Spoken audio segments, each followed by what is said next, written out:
오늘 이 자리에 영광스러운 사회를 맡게 된 더불어민주당 국회의원 박용진입니다. 반갑습니다.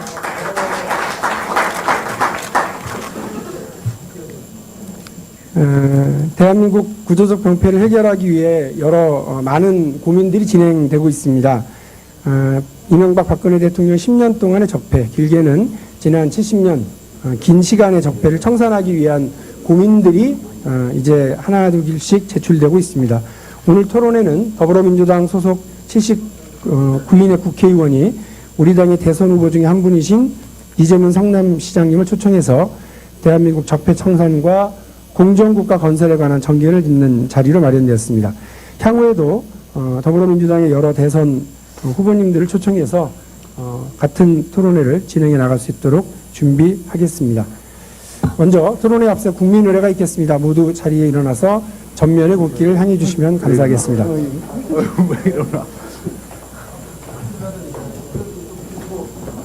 우리 여러 기자님들 덕분에 혹시 국기가 보이지 않더라도 이 앞에 마련되어 있습니다. 일동 국기에 대하여 경례.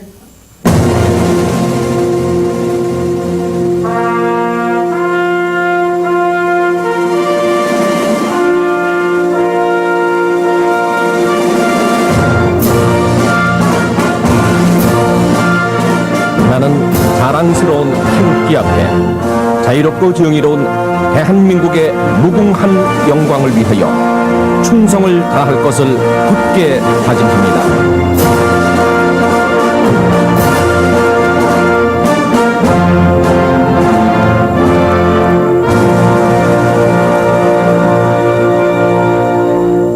바로 모두 자리에 앉아주십시오. 이하 국민의례는 생략하도록 하겠습니다. 제가 아까 식을 시작하기 앞서서 말씀드린 것처럼 오늘 그 행사를 주관하시는 여러 의원님들과 우리 당 대표님 그리고 초청 인사인 이재명 시장님 다들 앞으로 잠깐 나오셔서 포토타임 잠깐 갖도록 하겠습니다. 앞으로 좀 나와주십시오. 대표님, 원내대표님, 이재명 시장님 같이 앞으로 좀 나와주세요. 예. 포토타임 위해서요. 원래 이게 축사를 마치고 하려고 그랬는데 대표님 일정이 있으신 것 같으니까 아니 다 뭐 가능하면 다들 다 나오실 거예요. 자리를 좀 정리 좀 해주십시오.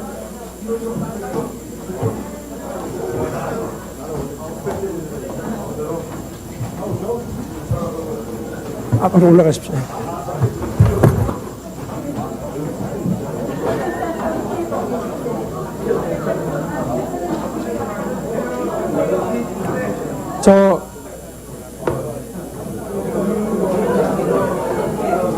뒤로 좀 나오셔야 될 것 같습니다.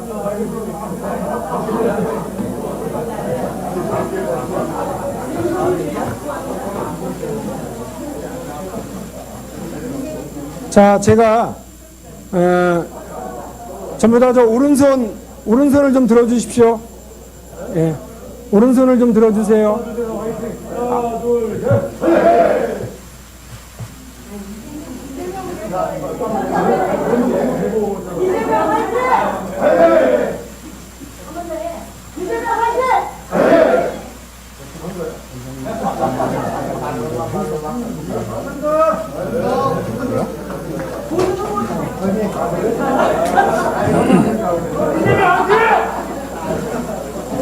예, 감사합니다.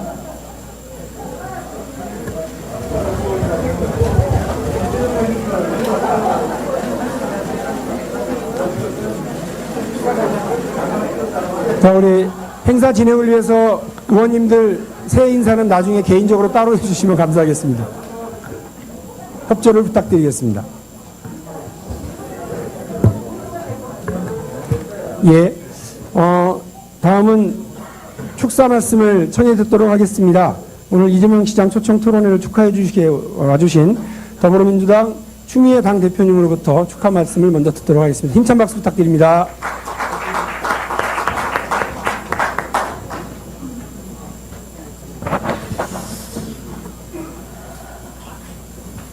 아침부터 사이다같이 생긴 분 보니까 기분이 좋으네요. 사이다 같은 아침입니다. 맞습니까? 네. 품목을 잘 정하신 것 같아요. 대한민국 적폐청산과 공정국가 건설도 사이다 같이 시원하게 해주실 것 같습니다. 왜냐하면 성남시에서 하신 일이 결코 쉽지 않은 일임에도 불구하고 사이다 같이 소신껏 어떤 방해도 물리치고 척척 해내신 걸 보면 감탄사가 저절로 나오는 것이 한두 가지가 아니죠.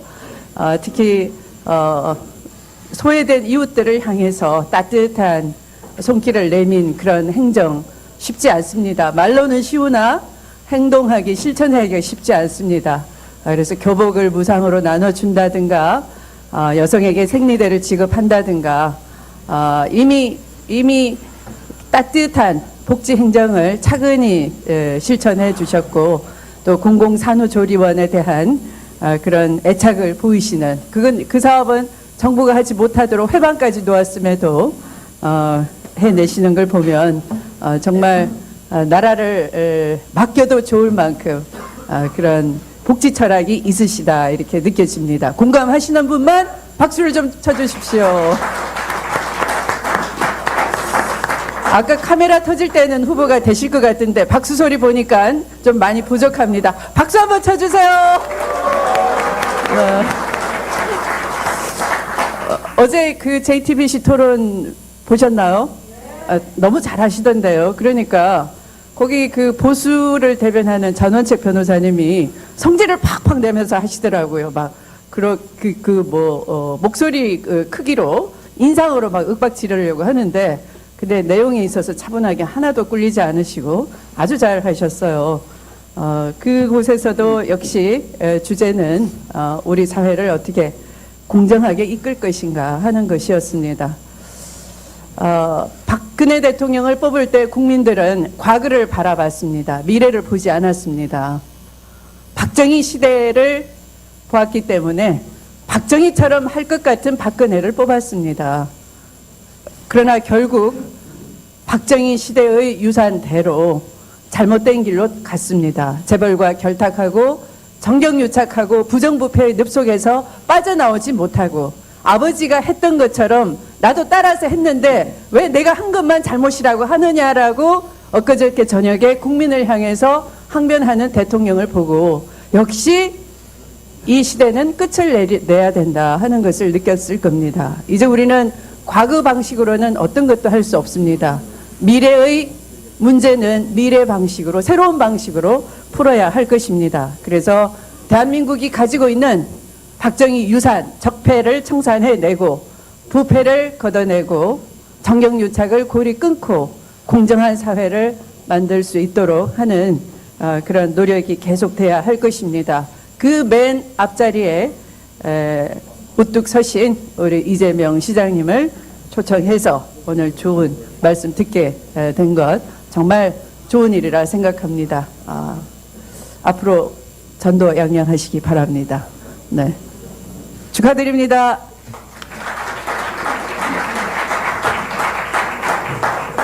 예, 추미애 대표님의 축하 말씀 도중에 한 분 더 오셔서 소개해드리겠습니다. 박병석 전 국회 부의장님 이 자리에 참석하고 계십니다. 안녕하세요. 어서 오십시오. 감사합니다. 다음 축하 말씀 더불어민주당 우상호 원내대표님께 청해 듣도록 하겠습니다. 역시 힘찬 박수 부탁드리겠습니다. 네. 그동안은 바빠서 제가 대통령 후보들 초청 토론에 못 왔는데 오늘 좀 처음 온 것 같습니다. 근데 예, 그동안 정신이 없어가지고 탄핵 때문에 예. 와서 보니까 저는 다 여기 계신 분들이 다 이재명 개보원인 줄 알았더니 그게 아니네요. 예? 예. 최근에 대통령 후보의 자격 이래가지고 여론조사한 게 보니까 세 가지도만요. 첫째, 소통 능력. 아마 박근혜 대통령이 워낙 불통이었기 때문에 소통 능력이 있어야 된다. 두 번째는 도덕성. 이게 이제 최순실 게이트 때문에 하도 헤쳐먹으니까 이제 전문 용어로 해야 되군요. 하도 부정부패가 만연하니까 나는 이제 이재명 씨로 한번 해봤는데 안 되네 내가 하니까 부정부패가 만연하니까 좀 도덕적으로 깨끗한 사람이 대통령을 했으면 좋겠다. 세 번째가 행정 경험이 있었으면 좋겠다. 이 세 가지가 대통령 후보의 자격으로 거론되고 있는 국민들의 기준인 것 같습니다. 이런 기준으로 보면 우리 당에서 거론되고 있는 대통령 후보들이 다 적임자가 아닌가, 이렇게 저는 생각을 하고, 그 중에서도 또 특별히 우리 이재명 시장님이 기초단체장 출신인데 대통령 후보로 거론된 예가 지금까지 거의 없었는데, 성남시장으로서 보여주었던 그런 그동안의 이 능력과 그 관점, 이런 것들이 상당히 국민들에게 부각되고 있는 것 같습니다. 그래서 옛날에는 뭐 광역단체장 정도는 해야 도전장을 내밀지 이렇게들 생각했지만, 지금 급이 문제가 아니고 그가 맡은 바 그 역할에서 어떤 진정성을 보여주고 어떤 정책적 지향성을 보여줬는가, 저는 이것이 더 중요하다고 생각합니다. 그래서 그런 점에서 본다면 우리 이재명 시장님은 당직자 출신이면서 부대변인도 하고 당에 기여한 당직자 출신이면서 기초단체장으로서 우리 당의 정강정책을 가장 앞장서서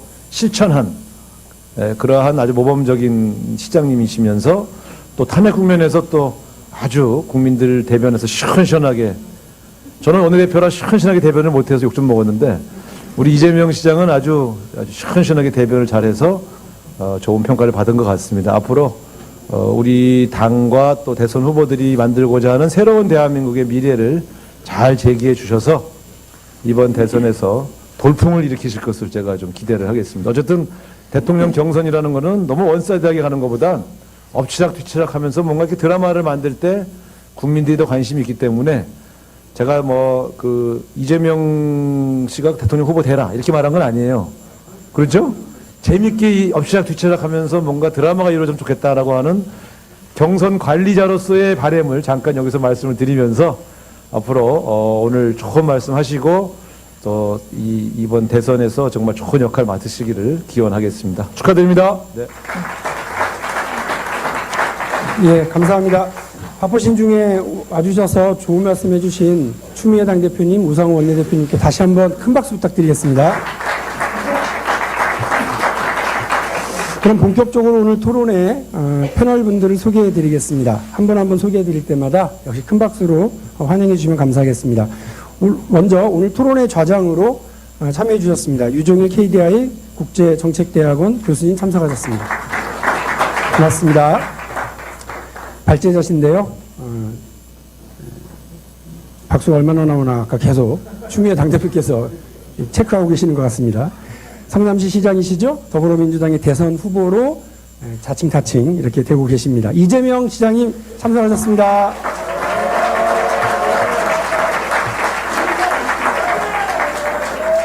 자, 다음에 소개해드리는 그 전문가 토론자 두 분께도 박수가 적으면 아마 오늘 토론 진행 못할 것 같으니까요.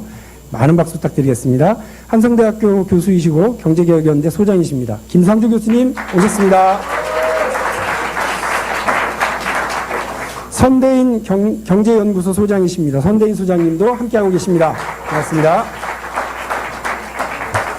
그럼 이제 본 마이크 사회를 맡으신 유종일 교수님께 마이크를 넘기도록 하겠습니다. 앞에 자리해 주시면 감사하겠습니다.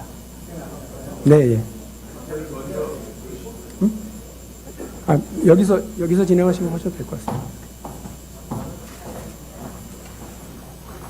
방금 소개받은 중에 4명 중에 가장 박수를 적게 받은 유종일입니다.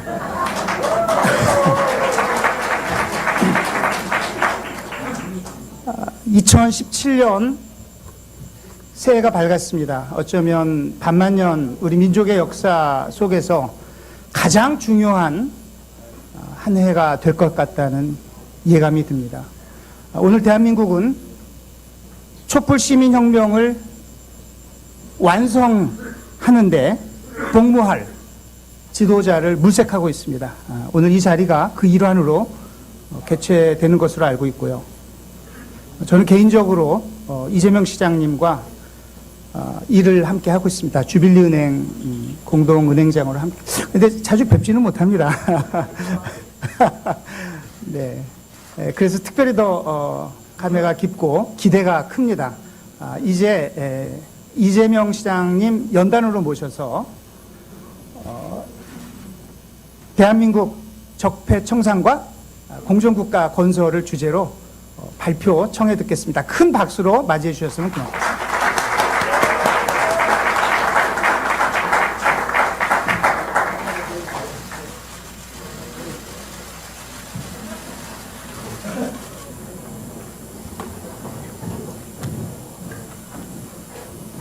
대표님 바쁘신데 먼저 가시죠. 네.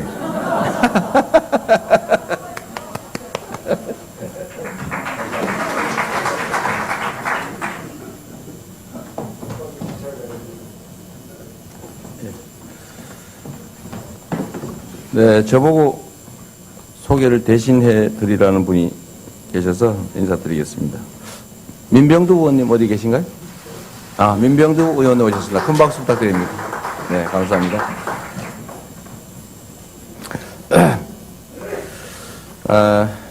먼저 초청해 주신 우리 민주당 의원님 여러분들 진심으로 감사하게 생각합니다. 제가 국회에 와서 우리 박병석 의원님도 오셨는데요. 박수 한번 부탁드립니다.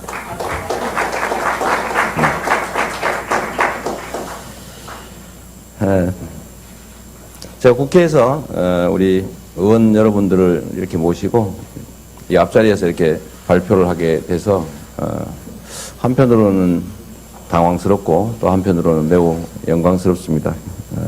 깊이 감사드립니다. 자료집은 미리 만들어서 드렸기 때문에 그냥 보시면서 참고해 주시고 좀 요약해서 제 말씀을 드리고 또 의견을 듣는 시간을 갖도록 하겠습니다. 이제 올해가 2017년 달개해가 시작됩니다. 저는 2016년과 2017년은 역사적으로 매우 의미 있는 분기점이 될 것이다 라고 생각합니다. 2016년까지는 그야말로 이 나라의 국권을 사적 이익을 위한 도구로 사용했던 범죄적 집단들이 지배했던 나라였다면, 그야말로 구체제였다면, 이제 2017년은 국민이 주인인 민주공화국의 가치가 실현되는 그런 공정한 나라로 가는 원년이 될 것이라고 생각합니다. 이 공정한 나라를 위한 원년은 우리 모든 국민들이 함께 지금까지 싸워왔던 것의 연장선에서 총력을 다해서 반드시 이루어야 될 우리의 중요한 과제라고 생각합니다. 대한민국 정부가 수립될 때 우리 대한민국 국민 전원이 합의했던 민주공화국, 모두가 공평한 기회를 누리고 공정한 경제 속에서 모두가 기여한 만큼의 몫을 차지하는 합리적인 사회를 만드는 게 우리의 합의였습니다. 그런데 이 합의는 전혀 지켜진 일이 없습니다. 소위 매국과 친일로 치부하고 고위고식했던 자들이 대한민국 정부 수립과 동시에 다시 이 나라의 지배 권력이 되었고, 그 후에 군사 쿠데타 또 학살을 통해서 여전히 이 대한민국 사회를 지배하고 있습니다.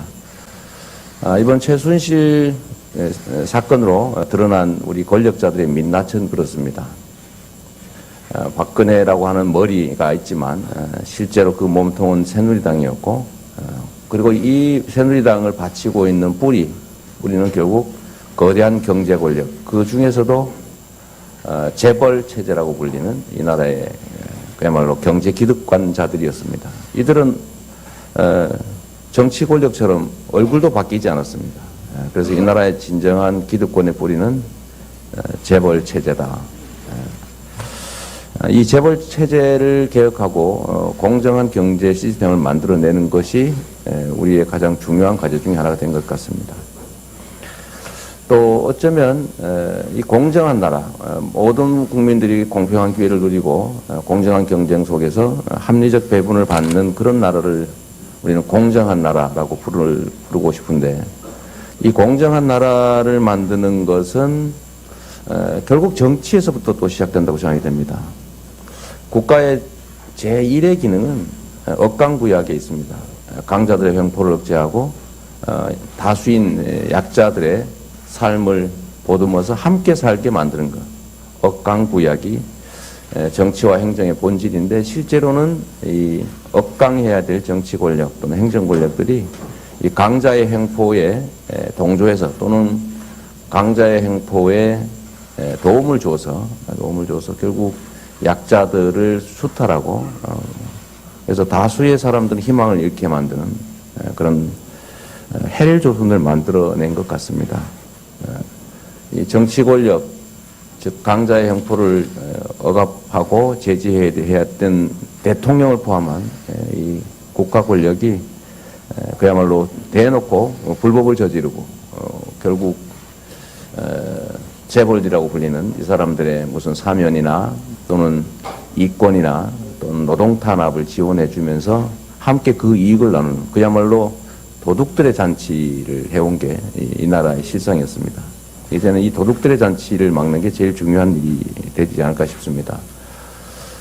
정치 권력 또는 뭐 행정 권력, 또 검찰을 포함한 이 행정 권력들의 행포 문제는 뭐 워낙 많이 알고 또 관심 있는 부분이어서 제외하고 오늘 저는 두 가지 문제에 좀 집중하려고 합니다. 첫째는 이 나라 기득권의 뿌리라고 할 수 있는 재벌 체제를 어떻게 해체하고 공정한 경제 질서를 만들어낼 수 있을 것인가 하는 점과 두 번째는 최근에 주로 문제가 되고 있는 미군 철수 또 국방개혁 관련된 얘기 그 두 가지에 좀 집중하려고 합니다. 첫째, 이 재벌 체제 해체라고 하니까 일부에서 그럼 재벌 기업을 없애자는 거냐라고 생각하는 분들이 많은 것 같습니다. 이걸 예를 들면 전문가들이나 실제 내용을 아는 사람들은 그렇게 말하지 않지만 이 재벌 기득권 체제를 옹호하는 측에서 악의적으로 재벌 개혁을 얘기하면 기업을 없애자는 거냐, 기업을 탄압해서 해외로 탈출하게 하면 이 나라 경제가 어떻게 되겠느냐, 뭐 이런 식의 소위 호도, 마타도어를 해봤기 때문에 재벌 체제 해체 얘기도 사실은 그와 같은 방식으로 역공이 이루어지는 것 같습니다. 제가 분명하게 말씀드린 것은 대기업이라고 해서 문제가 있다는 것이 아닙니다. 이 대기업들도 그야말로 대기업에 관여되어 있는 주주와 또 노동자, 그 다음에 이 대기업을 둘러싼 이 경제 질서 자체가 그야말로 우리 시장 경제가 지향하는 공정한 경쟁의 룰 속에서 공정한 경쟁을 하고 또 합당한 이익을 취하는 구조를 만들어야 된다라는 것입니다. 그런데 우리 경제를 크게 이렇게 보면 첫째는 이 전체 지분 중에서 소유 지분 중에서 5%도 갖고 있지 못한 재벌 가문들이 실제로는 100% 완벽한 지배권을 행사하면서 기업의 이익 또는 주주의 이익 또 거기에 관여하는 노동자들의 이익 아니면 국가 경제를 생각하는 게 아니라 오로지 사적 이익을 위해서 이 기업을 악용하는 사례들이 엄청나게 많이 있습니다. 그래서 과도한 지배권을 행사하고 있는 것이 그 문제의 뿌리인데 이 과도한 지배권을 통해서 주로 하는 일들이 공정한 경쟁 환경을 만들어서 거기서 경쟁력을 키워서 이익을 키우는 게 아니라 대체적으로 보면 부당 내부 거래를 통해서 재산을 빼돌린다든지 또는 일감 몰아주기 같은 것으로 불법 상속을 한다든지 또는 뭐 하청, 납품업체들, 이 중소기업들의 그 경영 개선 성과를 소위 납품 단가 후려치기 같은 방식으로 빼앗는다든지 또는 남들이 열심히 기술 개발을 하면 그 기술을 탈취한다든지 이런 방식으로 부당한 이익을 누리고 있는 것 같습니다. 또 한 기업에 그 관여하는 사람들은 자본을 투자하는 사람도 있지만 또 노동을 투자하는 사람도 있습니다. 그런데 지나치게 이 노동 부분을 경시해서 그 기업의 주인은 오로지 자본 투자자이고 노동을 투자하거나 노동에 관여하는 사람들 마치 일종의 물건처럼 언제든지 쓰다 버릴 수 있는 물건처럼 생각하는 경향들이 있습니다. 그래서 뭐 지금 현재 일어나고 있는 일들 몇 가지 보면 이 노동 탄압을 통해서 노동자들이 당연히 가져야 될 몫을 부당하게 자신들이 취득하는 방식으로 이익을 늘리고 있습니다. 대한민국의 뭐 각종 지표의 차이들은 있지만 소위 국민소득 전체 목 중에서 이 노동소득이 차지하는 비중, 즉 가계소득이 차지하는 비중이 80%대에서 60%대로 지금 떨어진 상태입니다. 경제는 성장하는데 노동의 몫은 고착이 되다 보니까 비율로는 떨어져서 성장의 과실을 과거처럼 무슨 낙수효과라는 이름으로 구성원 전체가 나눠 갖는 게 아니라 그야말로 기업 측, 그중에서 대기업 자본 측이 독점을 하는 그런 상황이 벌어졌습니다. 결론은 예를 들면 30대 재벌 기업 사내유보금이 750조라는 얘기가 나오고, 물론 이게 전체 1년 국민총생산의 절반을 육박하는 금액입니다. 또 10대 재벌 사내유보금이 550조 뭐 이렇게 얘기하고 있는데, 결국 이 돈이라고 하는 게 돌아야 경제가 사는 것 아니겠습니까? 그런데 이게 사내 유보금의 형태로 투자할 곳도 찾지 못하고 회사 내에 이렇게 묶여 있으니까 경제 순환이 안 되는 거죠. 그리고 이 2천만에 가까운 노동자들의 몫이 줄어들다 보니까 이 국민 전체의 주머니가 비고, 그러다 보니 시중에 돈이 고갈돼서 결국 기본적 경제 순환 자체가 어려워지는 이런 상황에 처했습니다.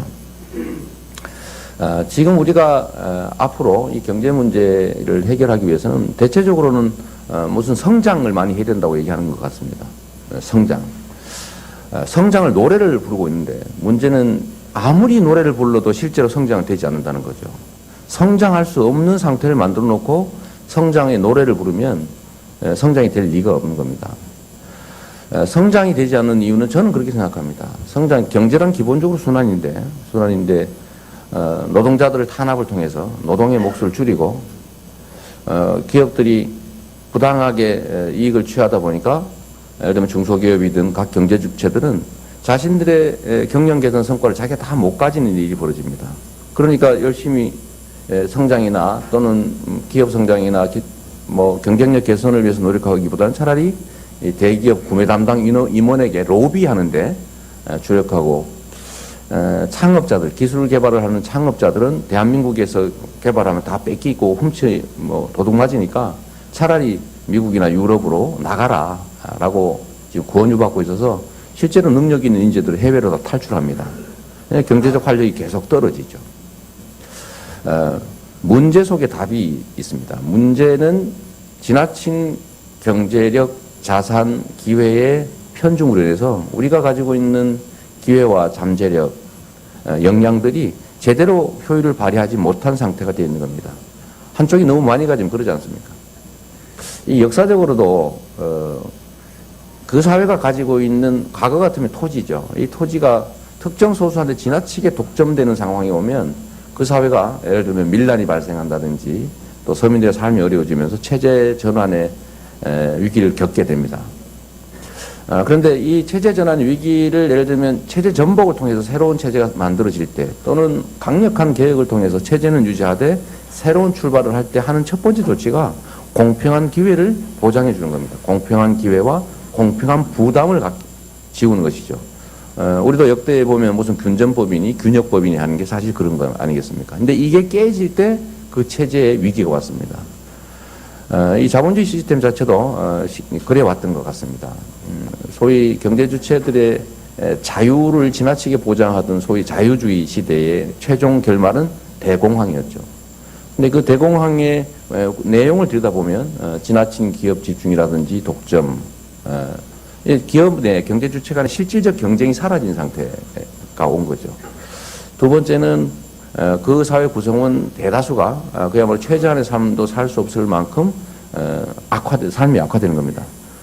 그게 그때 당시에 예를 들면 노동자들의 힘이 계속 약화되고 노동자들이 모여서 무슨 파업을 하면 이걸 반란죄 이런 걸로 처벌하고 이러다 보니까 노동자들의 힘은 약하고 기업 자본의 힘은 점점 커지다 보니까 결국 노동의 몫이 줄어들어서 최종 결론은 대공황이라는 걸 맞게 되죠. 이때 미국이 루즈벨트 대통령이 취한 정책이 뭐 복잡하게 많이 있습니다만 단순하게 세 가지 정도로 요약할 수가 있습니다. 첫째는 기업들이 실질적 경쟁을 하도록 부당한 자유, 횡포를 할 수 없도록 이 기업 경제 영역에 규제를 가하기 시작한 거죠. 소위 수정자본주의. 이 두 번째는 소위 복지제도라고 하는 것을 처음으로 시작해서 이 구성원들의 최저한의 삶을 보장해 주기 시작했습니다. 세 번째가 저는 지금 상태에 우리가 제일 참고할 중요한 조치라고 생각하는데, 노동조합에 대한 지원을 강화하고 노동권을 강화하는 방법으로 노동의 몫을 늘렸습니다. 이 노동의 몫을 늘린 이 세 가지 조치의 결과로 물론 세계대전이라고 하는 것들이 하나의 계기도 됐겠지만 그 후에 소위 신자유주의가 시작되는 80년대까지 미국이 아주 장기 호황 경제 발전을 누리는 토대가 됐다고 합니다.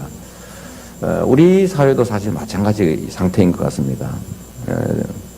뭐 우리가 통계에서 알 수 있는 것처럼 상위 10%의 사람들이 이 나라의 부의 66%를 가지고 있습니다. 인구의 절반, 50% 이하가 가지고 있는 자산이 2%대라고 합니다. 10%는 66% 갖고 있고 50%는 2%를 갖고 있는 거죠. 소득도 비슷한데 소득은 상위 10%가 약 45% 정도를 차지하고 하위 50%는 5% 정도를 가지고 다 찢어 나눠 갖고 있는 거죠. 이런 사회에서 사람들이 의욕을 갖기가 어렵죠. 소위 뭐 100대 부자를 비교해봐도 뭐 미국은 80% 이상이 자수성가한 사람인데 우리 대한민국에는 100대 부자의 80% 이상이 다 부모한테 물려받은 겁니다. 물론 뭐 상속세도 제대로 내지 않았죠. 이런 이 불평등을 이제 시정해야 실제로 돈이 순환하는 자본주의라고 하는 게 제대로 작동할 수 있게 됩니다. 그 첫 번째 예로 우리 노동계에서 뭐 자주 지금 만들어낸 연구에서 발표하는 통계들을 제가 보니까 아주 놀라운 사실을 하나 발견했는데 국가에서 일자리 만들기에 엄청난 돈을 투자하고 관심을 쏟고 있습니다. 근데 아주 간단하게 일자리를 만들어내는 방법이 제가 보니까 있더라고요. 이게 뭐냐면 노동법을 엄격하게 적용해가지고 철저하게 위반자를 제재하면 일자리가 최하 수십만 개에서 100만 개 이상 늘어납니다. 아실지 모르겠는데 우리 법에는 52시간 이상 일하면 처벌하게 되어 있습니다. 왜냐하면 일자리를 나눠야 되기 때문이죠. 일주일에 12시간 이상 연장근로 시키지 말아라. 초과근로 시키지 마라. 했는데 52시간 이상 일하는 사람이 무려 360만을 넘습니다. 그리고 그 사람들이 52시간 이상 일하는 그 시간을 따로 떼가지고 그 사람들이 52시간 일하는 일자리를 만들면 노동부 통계로는 대개 한 뭐 15, 6만 정도. 아주 짜게 계산했겠죠. 노동단체들 쪽 연구에 의하면 50만 개 일자리가 생겨납니다. 근데 주로 이 장시간 초과 근로를 시키고 있는 곳이 어디냐면 주로 대기업들이 그런 걸 하고 있죠. 일거리가 많기 때문에. 그래서 더 재밌는 것은 이게 우리가 분석을 해보면 아니 왜 초과 근로할 일거리가 이렇게 많으면 우리가 배운 상식에 의하면 보수를 초과 근로는 1.5배를 주게 돼 있는데 왜 1.5배를 주면서 초과 근로를 시키고 있을까? 근데 이것도 놀라운 사실을 발견했죠. 실제로 조사를 해보니까 초과 근로 시간에 대해 주어지는 보수가 8시간 근로에 대해서 주어지는 보수보다도 더 적더라는 겁니다. 1.5배가 아니라 0.8배더라는 거예요. 그게 왜 그러냐? 그랬더니 이 기업들이 임금 체계를 이상하게 만들어가지고 월 정액 보수는 예를 들면 소액을 해놓고 상여기민이 뭐냐면 부정기적 임금을 그 월 보수보다 더 많게 만들어 놓은 거예요. 그러고 난 다음에 노동부가 주도가 돼서 상여금 이런 건 다 빼라 라는 지침을 만들어서 노동법에 위반된 지침이었죠.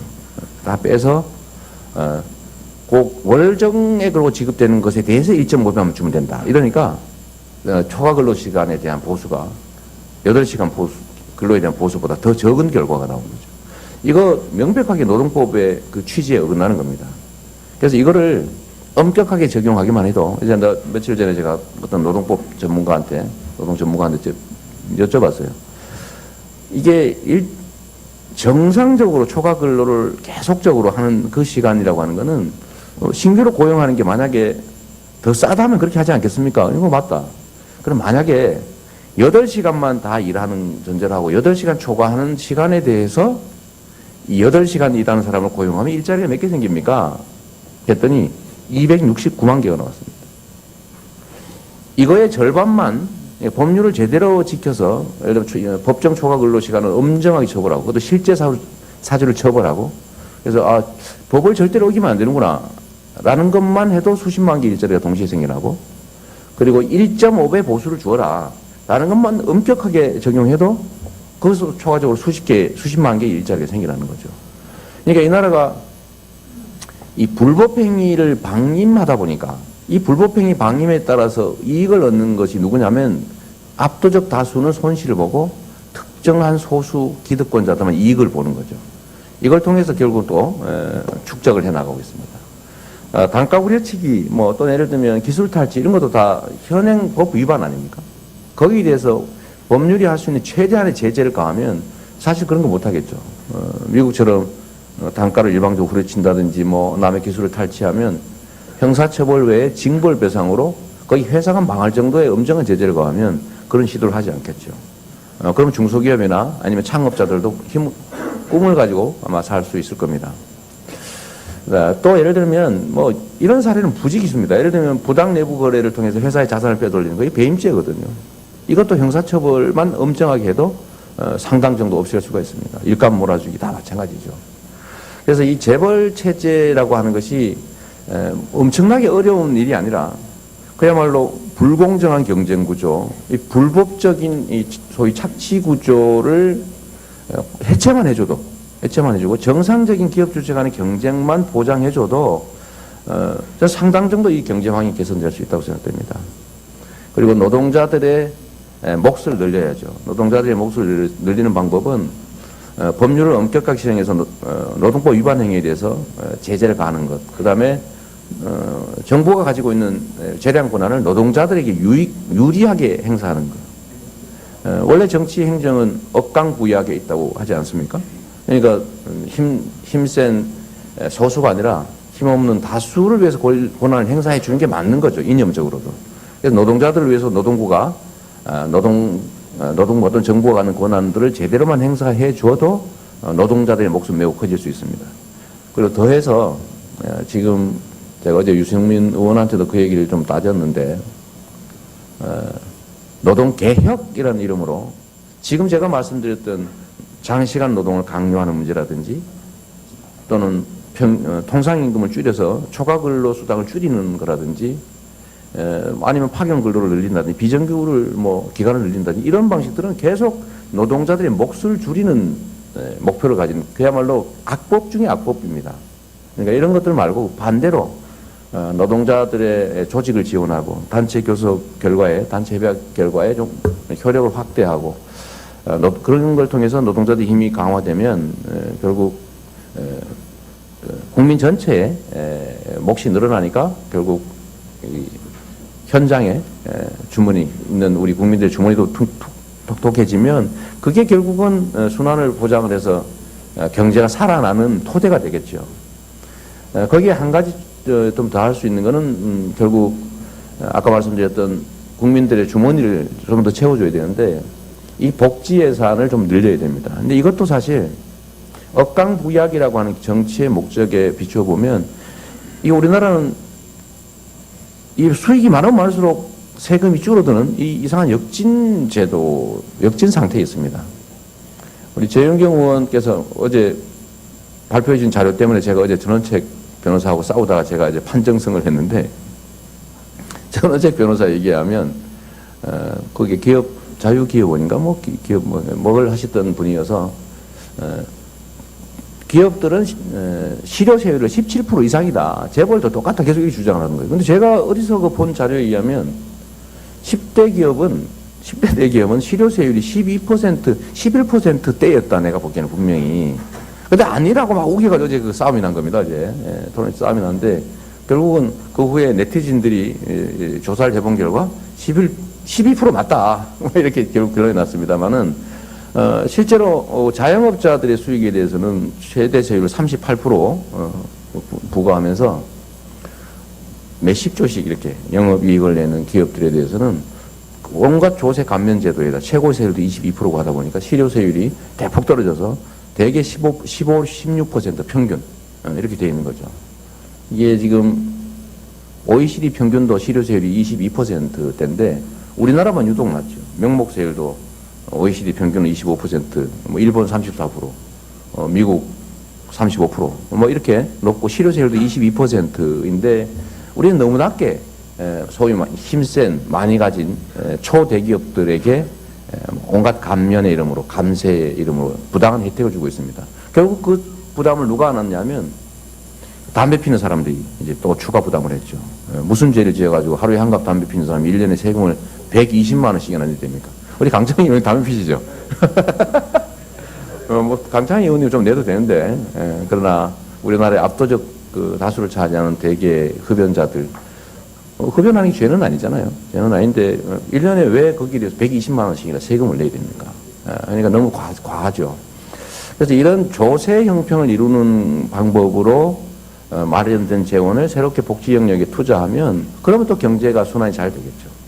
저희가 계산해 본 바에 의하면 500억 이상 영업이익을 내는 기업의 8% 정도만 증세를 하면 500억 이상 몫에 대해서는 그렇습니다.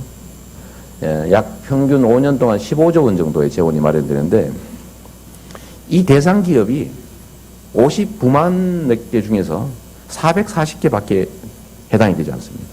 그러니까 이거를 기업 전체에 대한 증세라고 보지 말고 그냥 440개 초대기업들에 대해서 그냥 OECD 평균의 실효세율 정도를 내게 하자. 뭐 그럴 게 없지 않습니까? 그 아래도 아니고 그 이상만 내는 거니까. 이렇게 하면 약 15조 원 정도가 생긴다. 또 하나는 우리나라의 소득세, 뭐 소득세는 일반적으로 좀 많이 높아져 있긴 한데 이 10억 이상 초과 소득 부분만, 10억 이상만, 아마 이 중에도 10억 이상 되는 분 별로 없을 것 같아요. 혹시 계신지 모르겠는데 계신 분은 좀 섭섭하게 생겨도 할 수 없습니다. 연간 10억 이상 소득을 얻는 사람들에 대해서 10억 이상에 대해서만 10% 정도, 10%포인트 정도만 증세를 하면 약 2조 4천억 정도 추가로 세를 거둘 수가 있는데 문제는 이 대상자가 6천 명밖에 안 된다는 겁니다. 대한민국에. 납세 대상자 2,700만 명 중에서 약 0.02%, 그러니까 겨우 정말 극소수죠. 여기에 대한 과세만으로도 2조 5천억 정도고 너무 터무니없는 우리나라는 무슨 조세 감면을 해줘도 주로 힘센 사람들, 힘센 기업들 중심으로 감면해주고 있는데 이걸 행정명령으로 좀 조정을 좀 하면 시행령을 바꾸거나 등등으로 좀 조정을 하면 거기서 한 5조 원 정도는 가뿐하게 마련할 수 있지 않겠냐. 그렇게 해도 사실 전혀 억울할 게 없죠. 형평성 차원에서. 그러면 이렇게 만들어진 재원과 정부가 낭비하고 있는 예산들, 무슨 뭐 최근에는 창조 경제 예산, 최순실 예산 이렇게 불리기도 하고, 과거에는 뭐 4대강 예산, 자원 외교, 방위비리 이런 데 쓰여지는 엄청난 쓸데없는 낭비성 예산들을 좀 조정을 해서 약 7%에서 8% 정도만 좀 용도 조정하고 하면 한 30조 정도는 쉽게 마련할 수 있죠. 그러면 이 연간 한 50조에서 많게는 한 60조 가까이 재원을 만들 수가 있는데 이 재원이면 실제로 이걸 가지고 복지 정책으로 우리 국민들의 삶에 직접 사용될 수 있도록 뭐 기본소득 제도를 도입하든지 아니면 뭐 우리 성남시에서 하고 있는 청년배당 제도를 좀 넓혀서 지원하든지 또 뭐 아동수당 또 고교 무상교육이든 학생수당 이런 거 좀 도입하고 뭐 기초연금 좀 지금 20만 원으로 살기가 좀 어려우니까 한 30만 원 정도로 올려서 부부가 한 60만 원 정도로 그야말로 종이 줍지 않고도 살 수 있게 이렇게 써도 반이 남더라고요. 25조가. 그러니까 이런 우리가 재원을 마련해서 이 뭐 용도나 이런 것도 다음에 저희가 기회를 봐서 뭐 정책으로 발표를 하겠습니다만 약 50조, 60조 정도가 지금 현재 상태로 재벌 기업이나 초고소득자한테 남아있게 되면 그거는 사내 유보금 또는 개인이 가진 통장 잔고의 숫자 하나가 늘어나는 것에 불과하죠. 즉 소비가 되지 않습니다. 근데 이게 만약에 우리 국민들 모두에게 합리적으로 배분되면 소비 성량이 워낙 높으니까 지금 없어서 못 쓸 판이니까 거의 100% 쓰여질 테고 그게 다 우리 경제에 직접 투자돼서 저는 이게 경제 순환을 다시 재개하게 하는 또는 원활하게 하는 상당히 큰 촉매제가 될 거라고 생각합니다. 저는 경제 문제 해결은 결국은 우리가 현재 가지고 있는 제도만이라도 정확하게 집행하고 또 행정 권한이라고 하는 것, 정부가 가진 권한들을 억강부약의 원리에 맞게 약자와 국민들을 위해서 제대로만 행사해도 지금의 우리가 겪고 있는 이 어려운 문제의 상당 부분은 해결할 수 있을 거다. 그렇게 생각합니다. 그런 방향으로 갔으면 좋겠습니다. 또 한 가지 제가 추가로 좀 말씀드리고 싶은 거는 최근에 미군 철수 얘기가 자꾸 나오고 있습니다. 이거는 오바마 행정부가 이제 끝나고 이제 트럼프가 당선되면서 트럼프 당선자가 주로 한 얘기죠. 주한미군의 주둔비 증액을 요구하겠다. 2배를 요구하겠다. 뭐 이렇게 얘기를 했죠. 안 하면 철수하겠다. 이렇게 얘기를 했는데 그러다 보니까 우리 그 정부에서 놀래가지고 아우 미군 철수하면 큰일 났네. 그래가지고 무슨 얼마 올려줄까 지금 연구하고 있는 것 같아요. 지금 트럼프 당선자의 그 행동 양식은 그런 거죠. 최대한 요구해서 최대한 많이 받는다. 자국 중심주의. 그러다 보니까 좀 약해 보이는 곳은 세게 요구해서 들어주면 다 받고 안 들어주면 반이라도 받고 뭐 이런 거죠. 네, 그런 방식으로 주한미군의 주둔비 문제도 요구할 가능성이 높다고 판단되는데 이거는 뭐 재밌는 얘기로 이분이 부동산업을 하던 분이어서 좀 그런 경향이 있는 것 같아요. 왜냐하면 이 직업병이라고 하는 게 있습니다. 이게 저처럼 변호사들은 법률가들 직업병, 교수 직업병, 관료 직업병 뭐 이런 직업병이 있거든요. 근데 그 부동산업자도 약간 직업병이 생길 수가 있습니다. 그게 뭐냐면 거래를 주로 하기 때문에 이 거래를 할 때는 상대방한테 뭘 확 세게 던져야 됩니다. 어떤 물건을 10,000원에 살려고 그러면 1,000원 줄게 이래가지고 상대방이 기가 막히게 한 다음에 그럼 5,000원 줄까? 또 기가 막히게 그럼 8,000원 줄까? 그러다가 이제 10,000원에 사는 거죠. 그런데 처음부터 그 10,000원에 살라고 10,000원 줄게 이러면 절대 10,000원에 살 수 없는 거죠. 이게 이제 이 양반이 평생 부동산 개발을 하면서 배운 겁니다. 그래서 국가 간 협상도 이렇게 할 가능성이 많죠. 그래서 던지는 거예요. 밑자의 본전이니까. 손해볼 거 없죠. 근데 거기에 이미 우리 정부는 화들짝 놀라가지고 무슨 사절단을 파견한다든지 얼마를 올려줄까를 지금 내부 검토를 하고 있어요. 이미 당한 거죠. 그렇게 되면. 근데 우리가 분명한 거는 미군이라고 하는 존재가 오로지 한반도에 북한을 막기 위해서 그 목적으로 고정적으로 배치되어 있는 군대냐. 만약에 그렇다면 생각이 좀 달라질 수 있지만 분명한 사실은 주한미군은 북한을 방위하기 위한 북박이 군대가 아니라는 겁니다. 이미 신속기동군 형태로 언제든지 빠져나갈 수 있고 북한을 방어하는 게 주 목적이 아니라 미군의 아시아 군사 전략의 일부로 오로지 그냥 주둔비 대주고 있는 일본, 한국에 주둔하고 있는 거죠. 미군은 어디에 주둔하든 자신들의 주둔비가 발생합니다. 아니 그게 뭐 자기 나라에 가 있으면 주둔비가 안 나오겠어요? 당연히 나오죠.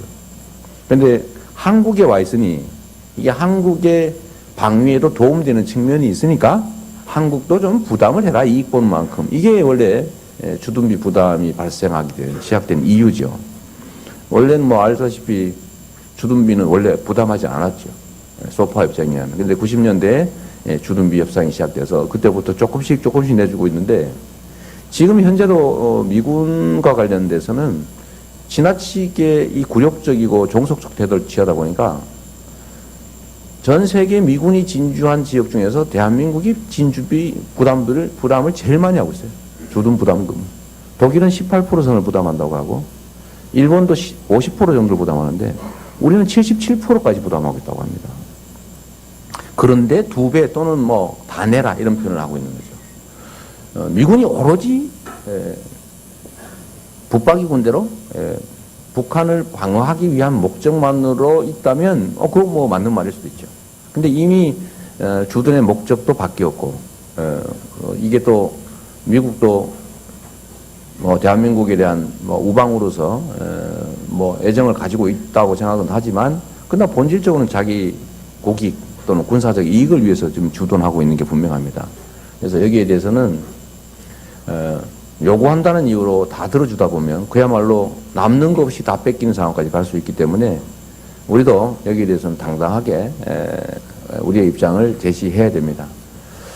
그래서 일부에서 미군 철수하면 우리 큰일 나는 거 아니냐, 북한 당장 쳐들어오는 거 아니냐 이런 생각하는 분들이 계신데 우리가 몇 가지만 기본적으로 확인하겠습니다. 저는 그래서 이런 여러 가지 지표들과 우리 상황들 때문에 미군이 철수할 경우를 대비해야 된다. 그리고 미군이 철수할 경우를 각오하고 거기에 맞춰서 우리의 국방정책도 수립해야 된다고 생각합니다. 왜냐하면 과거에도 미군이 일방적으로 철수한 사례가 3번씩이나 있습니다. 그냥 자기들 필요하면 철수하는 거예요. 딴 데 가는 거죠. 그런 사례들도 있기 때문에 우리도 여기에 대한 대비를 해야 되는데, 그렇게 할 수 있는 조건인지를 몇 가지만 체크를 저희가 한번 해볼 필요가 있습니다. 첫째는 방위력 수준이 과연 일부에서 얘기하는 것처럼 미군이 없으면 소위 진다, 이런 참 있을 수 없는 황당한 소리들을 하는 사람도 있는데, 미군이 없는 경우에 남북 군사력을 미국의 어떤 연구기관이 비교를 해봤더니 작년 기준으로 2016년 기준으로 한국은 세계 군사력 11위, 북한은 군사력 25위였다는 거거든요. 미국 군사연구기관이 조사한 거예요. 2015년은 차이가 더 많아서 2015년은 한국은 7위, 북한은 35위였던가 뭐 그렇습니다. 36위였군요. 36위. 군사력 차이가, 방위력 차이 기본적으로 이렇게 차이가 납니다. 미군 빼고 하는 얘기입니다. 두 번째로 보면 이 현대전이라고 하는 거는 군인 숫자로 하는 게 아니죠.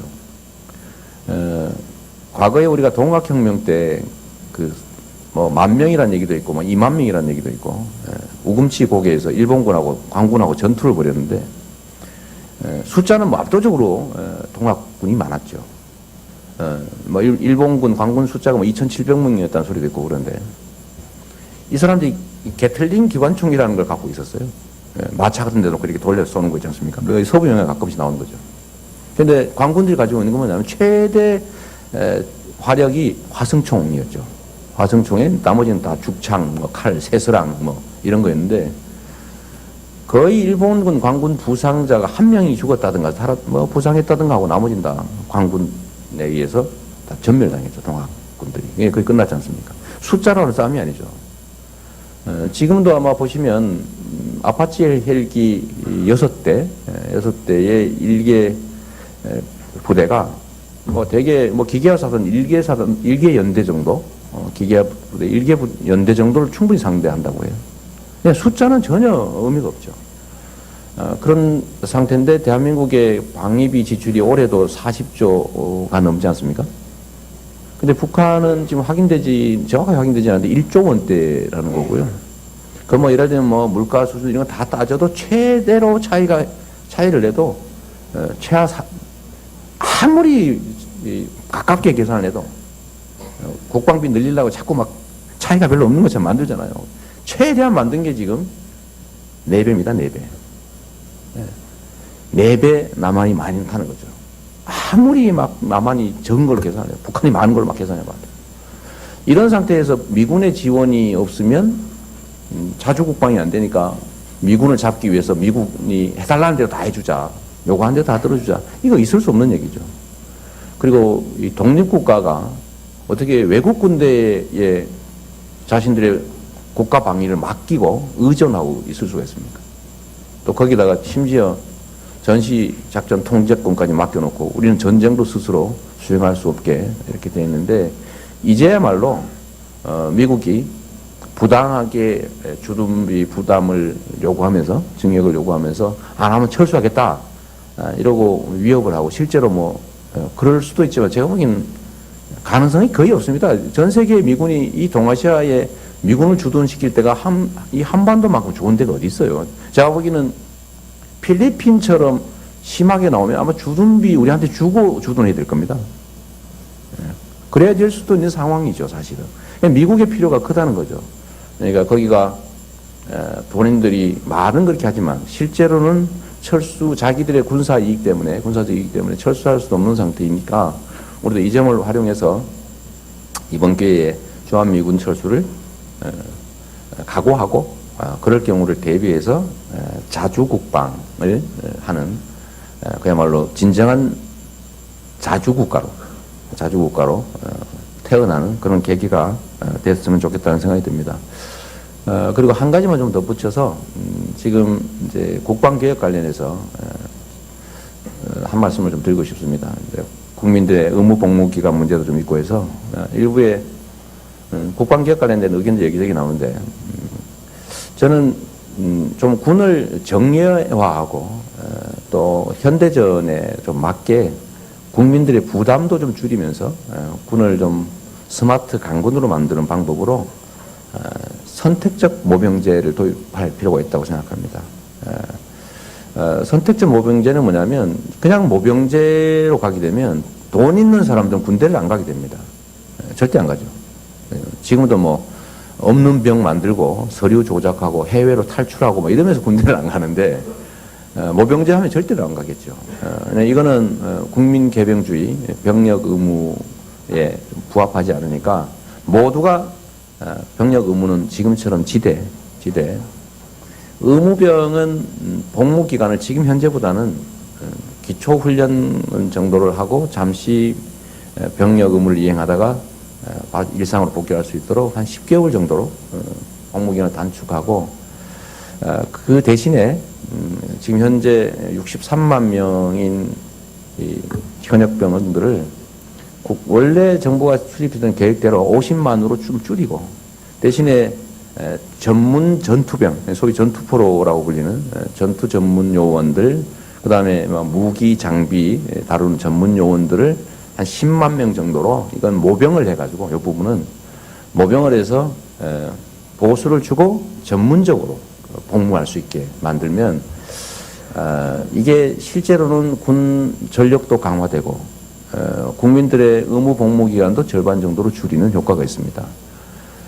실제로 우리가 계산을 해보면 뭐 군인들 막 뭐 입대시켜가지고 훈련시켜가지고 뭐 무기 장비 뭐 전투 이런 데만 익숙할 만하면 다시 전역하고 또 데려다 하고 이렇게 하고 있는데 10만 명 정도의 전문 전투요원과 그 다음에 무기 장비 전문 요원을 모병을 하게 되면 비용은 뭐 1인당 한 3천만 원 정도 잡더라도 약 3조 원 정도에 불과해서 10만 명, 13만 명을 감군하고 거기서 생기는 절감액 정도로도 상당 정도는 충당이 가능하고 전투력은 올라가고 또 국민들의 의무 복무 기간 짧아지는 이런 삼중 효과가 있어 보입니다.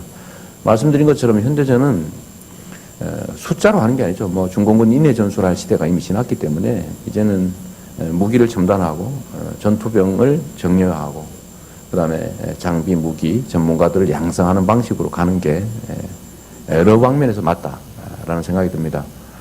그래서 국민들이 선택할 수 있게 해주는 거죠. 한 10개월 정도 의무 복무할 사람 하고 나는 가는 길에 돈 벌어야 되겠다라고 하는 사람들을 보수를 줘서 뭐 한 3년이든 이렇게 복무하게 하면 모두에게 이익인 그런 나라가 될 것 같습니다. 아마도 이게 50만으로 감군하고 13만 명을 줄이고 복무기간을 줄이는 이 계획들이 수립되어 있으면서도 시행되지 않은 이유는 제가 알기로는 아마 군 간부들 일자리 때문에 그런다는 일부의 주장이 있는데 저는 그 주장이 상당히 일리가 있다고 생각해요. 그러나 이제는 우리가 개혁을 해야 되고 개혁을 통해서 우리 모두가 함께 사는 그런 나라를 만들어야 되기 때문에 자주국방도 강화하는 전투력, 국방력도 방위력도 강화하는 그런 기회로 이번 미군 철수 논란을 좀 활용했으면 좋겠다는 생각이 듭니다.